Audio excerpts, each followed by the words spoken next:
వైసీపీలో కీలక నేతగా ఉన్న సజ్జల రామకృష్ణారెడ్డికి ఆ పార్టీ అధినేత జగన్ మరోసారి కీలక బాధ్యతలు అప్పగించారు. స్టేట్ కోఆర్డినేటర్గా నియమించారు. ఈ మేరకు వైసీపీ అధినాయకత్వం ఆదేశాలు జారీ చేసింది. మొన్నటి వరకు అటు పార్టీలో, మరోవైపు ప్రభుత్వంలో సజ్జల కీలకంగా వ్యవహరించారు. ప్రభుత్వ సలహాదారుడిగా ఉన్న ఆయన సకల శాఖ మంత్రిగా కూడా గుర్తింపు పొందారు. అయితే ఆయనపై అప్పట్లోనే చాలా ఆరోపణలున్నాయి. ఏకపక్షంగా వ్యవహరించిన ఆయన తీరు వల్లే మొన్నటి ఎన్నికల్లో వైసీపీ ఘోరంగా ఓడిపోయిందన్న యోచనలో ఉన్నారు ఆ పార్టీ నేతలు. అలాంటి వ్యక్తికి మళ్లీ పార్టీ పగ్గాలు అప్పగించడంతో రగిలిపోతున్నారట సీనియర్లు. వైసీపీ స్టేట్ కోఆర్డినేటర్గా సజ్జల రామకృష్ణారెడ్డిని ప్రకటించడం ఆ పార్టీలో కొత్త దుమారానికి కారణమవుతోంది. పైకి ఎవరూ మాట్లాడకపోయినప్పటికీ చాలా మంది సీనియర్లు ఇక పార్టీలో ఉండడం వేస్ట్ అనే యోచనలో ఉన్నారట. మరికొంతమంది పార్టీలో యాక్టివ్గా ఉండడం కన్నా సైలెంట్గా ఉండడమే మంచిదన్న అభిప్రాయానికి వచ్చారని చెప్తున్నారు. రీజనల్ కోఆర్డినేటర్లుగా ఉన్న సీనియర్ల కన్నా సజ్జల ఏమాత్రం సీనియర్ కాదు. ఆయన జగన్ కోటరీని నడుపుతున్నారన్న అసంతృప్తి వారిలోనే ఉంది. అయితే అధికారం కోల్పోయిన తర్వాత వైసీపీలో ప్రక్షాళన కొనసాగుతోంది. కొత్త కమిటీలను ప్రకటించడమే కాకుండా నియోజకవర్గాల బాధ్యతలను కూడా మారుస్తున్నారు. ఇప్పటికే చాలా నియోజకవర్గాల్లో మార్పులు చేర్పులు చోటు చేసుకున్నాయి. ఇక పార్టీ అనుబంధంగా ఉండే కమిటీలను కూడా పూర్తి స్థాయిలో మారుస్తున్నారు. తాజాగా ఆ పార్టీ అధినేత జగన్ కీలక నిర్ణయం తీసుకున్నారు. సజ్జల రామకృష్ణారెడ్డిని వైసీపీ రాష్ట్ర కోఆర్డినేటర్గా నియమించారు. నిజానికి వైసీపీలో అత్యంత కీలక నేతల్లో సజ్జల ఒకరిగా ఉన్నారు. మొన్నటి ప్రభుత్వంలో జగన్ తర్వాత సజ్జలనే కీలకంగా వ్యవహరించారనే టాక్ కూడా ఉంది. జగన్ క్యాంపు కార్యాలయం వ్యవహారాలతో పాటు పార్టీ కార్యక్రమాల్లో కూడా సజ్జల కీలకంగా ఉన్నారు. పార్టీ తీసుకునే నిర్ణయాలతో పాటు ప్రభుత్వ నిర్ణయాలను కూడా దాదాపుగా ఆయనే వెల్లడించేవారు. దీనికి తోడు ఆయన ప్రభుత్వ సలహాదారుడిగా కూడా వ్యవహరించారు. ఓ రకంగా ఆయన షాడో సీఎంగా వ్యవహరించారన్న అభిప్రాయాలు కూడా అప్పట్లో వ్యక్తమయ్యాయి. ఇక మొన్నటి అసెంబ్లీ ఎన్నికల్లో వైసీపీ ఘోరంగా ఓడిపోయింది. 175 స్థానాలకు గాను కేవలం 11 సీట్లకే పరిమితమైంది. అయితే ఈ ఎన్నికల్లో వైసీపీ ఘోర పరాజయానికి సజ్జల ప్రధాన కారణమన్న చర్చ కూడా జరిగింది.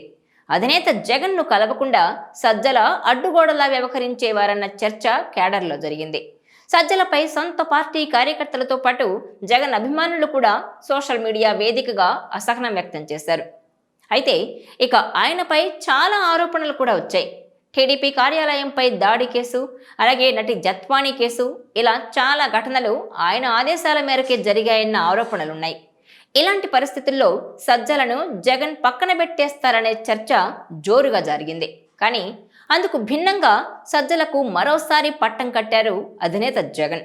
పార్టీలో కీలక బాధ్యతలను అప్పగించారు. రాష్ట్ర స్థాయి కోఆర్డినేటర్ పదవిని కట్టబెడుతూ ఆదేశాలను జారీ చేశారు. దీంతో సజ్జల నియామకం పార్టీలో మరోసారి చర్చనీయాంశంగా మారింది. అయితే 2019 ఎన్నికల్లో వైసీపీ గెలుపులో మొదటి పాత్ర జగన్దైతే తర్వాత విజయసాయిరెడ్డి పాత్ర కీలకమనే చర్చ ఉంది. సాయిరెడ్డి 2019 ఎన్నికలకు ముందు పార్టీలో సర్వం తానే అయి వ్యవహరించారు.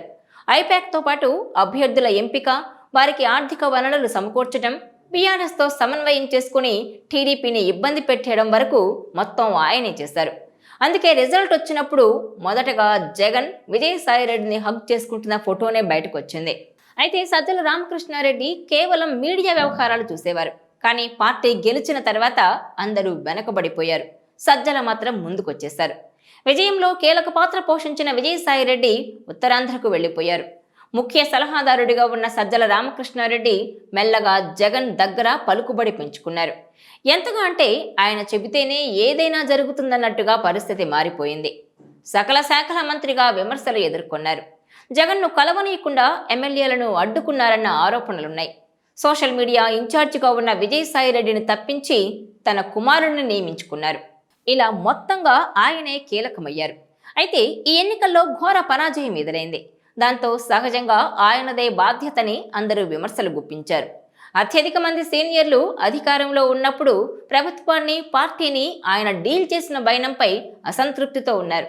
రాజకీయాలపై అవగాహన లేకుండా చేసినట్టుగా ఉందని, ఆ కారణంగా ఇప్పుడు పార్టీ ఓడిపోవడంతో తాము తీవ్ర ఒత్తిడిని ఎదుర్కోవాల్సి వస్తుందని అంటున్నారు నేతలు. ఇలాంటి పరిస్థితి సజ్జల వల్లే వచ్చిందని, ఇప్పుడు ఆయనకు మళ్లీ ఇన్ఛార్జిగా నియమిస్తే తాము ఎలా రాజకీయాలు చేయాలని వారంటున్నారు. ఎంతటి సీనియర్లైనా మీడియా ముందు మాట్లాడాలంటే సజ్జల ఆఫీస్ నుంచి స్క్రిప్ట్ రావాల్సిందేనని, లేకపోతే మాట్లాడొద్దని చెబుతారని అంటారు. సజ్జల రామకృష్ణారెడ్డి పెత్తనం పార్టీపై ఉన్నంతకాలం అంటీ ముట్టనట్టుగా ఉంటేనే మంచిదని కొంతమంది సీనియర్లు అభిప్రాయానికి వచ్చినట్టుగా తెలుస్తోంది.